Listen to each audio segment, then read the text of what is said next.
This is HISD News Today, Tuesday, October 28, 1997. I'm Bill Kuhlman.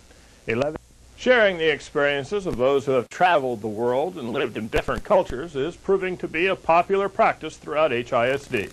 Tuesday morning, Edison and Jackson Middle School students were treated to the musings of poet and writer Marcos McPeek Villatoro. Nancy Pierce Brumback was at Jackson for his visit and reports on this multifaceted artist. The city of man, capricious as it is, gave me two labels, white and dark. They've proven that white is more desirable. No one tells me why, as if this were a truth that fell from a cloud where Mr. God sits, spitting blessings upon gringos and curses on the rest. Marcos McPeek Villatoro came to the Jackson Middle School Library to share a piece of his life with these young adolescents. In opening remarks, he told the story of being born in California, moving with his parents to a very different landscape in the hills of Tennessee at the age of 8. And nadie hablaba español. And then I got to the school, and I would say something like, ay, puchico, qué cosa, or something like that, and the kids would say, what?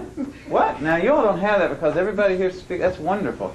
But then, if you're one person and nobody else speaks Spanish, it's like, ooh, that's weird. Or, why are you talking that funny language? And what they're really saying is, wow, I wish I could speak that language. I wish I could speak two languages. Villatoro's diverse upbringing gives his writing a flavor of romance, sometimes angry, at times being brutally direct. So, how does he feel about communicating a volatile message to young adolescents? His reaction was direct as well. I hope in my literature that I'm writing, in my books, I'm being honest to that too. I'm not avoiding it. And if it's being read, and if it is volatile, well, then so be it. Let it be volatile instead of letting it being suppressed and then it just blows up somewhere else. So I've always believed in facing something head on. The writer-poet took these engagements to speak to students of this age because of what he describes as an opportunity to inspire and encourage a skill that too many of us never develop. And for this age group, it can prove to be a road that leads to a good choice over a bad one. Here in the United States, I think something happens when we're a kid, and you remember you used to go to the library and you'd take out all these books, you'd take out a stack of them, and you'd read one and throw them behind you. And then somewhere around 6th or 7th grade, we were asked to write a paper. And writing the paper, sometimes if the teacher, when I was young, it became a chore instead of a joy. And so my job as a teacher and a writer is to help people re-fall in love with literature, to remind them, oh, it's so beautiful to read, and to have your brain work out an imaginative scene. So I think it's really important to be with middle schools, and I'm glad it happened here. This writer immediately connected with the students at Jackson.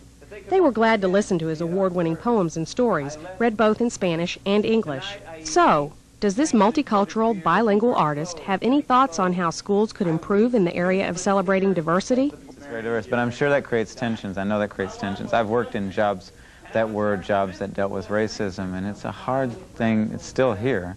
And how to bring people together, I think, in some ways, our ace in the hole are our teachers in grade school, because they're the ones who are doing it. And I just have a lot of respect for them. But this is the place where you can learn some really risky stuff sometimes, such as history. History is a dangerous thing. Why would you say that? Because history shows us what we've done before and how sometimes we repeat it. And as Santayana said, those who do not learn history are doomed to repeat it again. And so to learn it means that we become our own people and choose to perhaps not repeat the sins of those who came before us. Nancy Pierce Brumback, HISD News Today. Teach things like the civil rights movement. Hispanic writers, Mexican Americans, Cuban Americans, Puerto Ricans, you guys. So when you get older and you want to write a book, you know where to send it to. Right over there. Okay? So, without any further ado.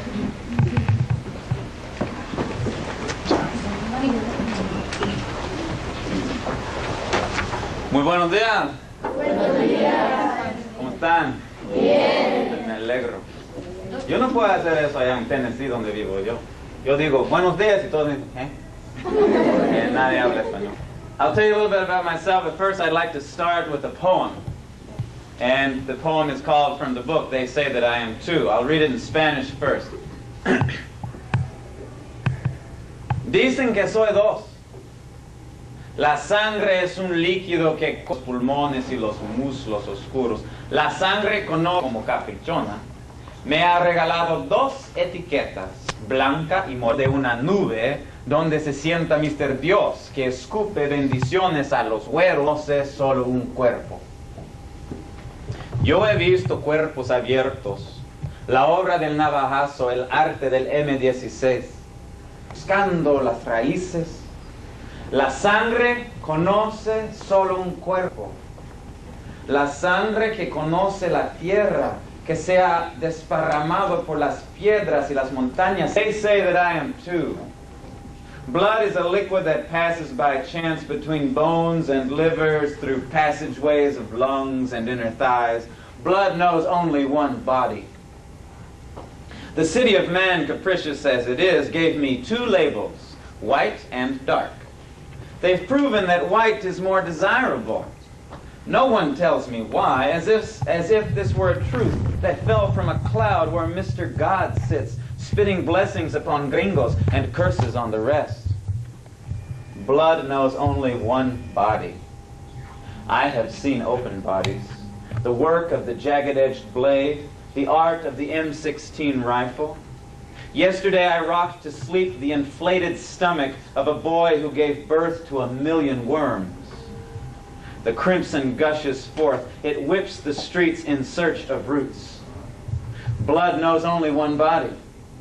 Blood flicked upon the sun-baked stones and spattered upon adobe walls must be the blood of preference.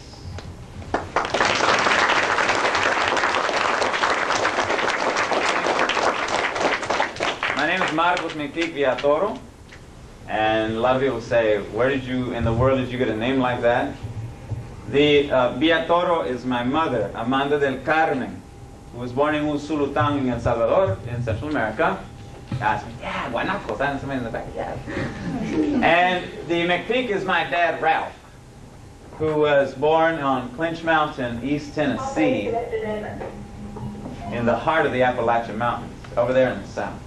And some people ask, now how in the world did that happen? How did a white man from Appalachia meet a dark woman from Central America? Just quickly, in World War II, my daddy was in the Navy, and he served in the South Pacific.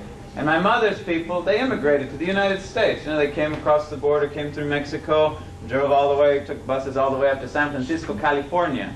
And my grandmother, she was great. My grandmother was a welder, and she welded, and she helped make the ships, the big Navy ships that went out to the ocean to fight the war.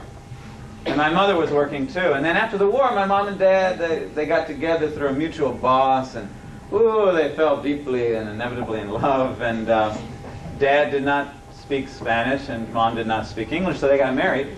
And Dad always had a dream. Dad always had a dream to buy a Harley Davidson. You know, the motorcycle, a hog. You want to get a Harley Davidson. Right after the war, and he was going to drive it home to East Tennessee. So he bought that Harley in California, which is, you know, California is way far away from Tennessee. It's 3,000 miles. He's going to drive it. But now he had this little wife, you know, a little lady there and right behind him, and she had this long black hair, and she was beautiful, and she just sat on it, and my dad gets on the Harley, and I can just imagine what they said that first time. Honey, are you ready for the adventure? You're live? Oh, Ralph, como te quiero tanto. And they took drove all the way to East Tennessee. They drove all the way to East Tennessee, and they started this marriage. So they're really a part of me. I love them both dearly. And you know, my life is like that. My life is like, I'm talking like this all day. Mamá, ¿qué tal? ¿Cómo está? ¿Cómo está usted? ¿Cómo amaneció? Yeah. Hey, Dad, how you doing? It's good to see you. Yeah, did you sleep well? Good, I'm glad. And we go between those two languages all the time. We eat tortillas and grits on the same plate. My dad likes to take a tortilla. He takes a piece of Spam. He puts on top of the tortilla. He takes a little bit of hot salsa on top of it. And then he gets mayonnaise. He puts on that. And he gets him a glass of buttermilk. He says, boy, that's a good meal. He just loves that type of food. And when I was growing up, though, in San Francisco, hablamos español todos los días, ¿verdad? Todo el mundo hablaba español. But then we went to Tennessee when I was 8 years old, I think.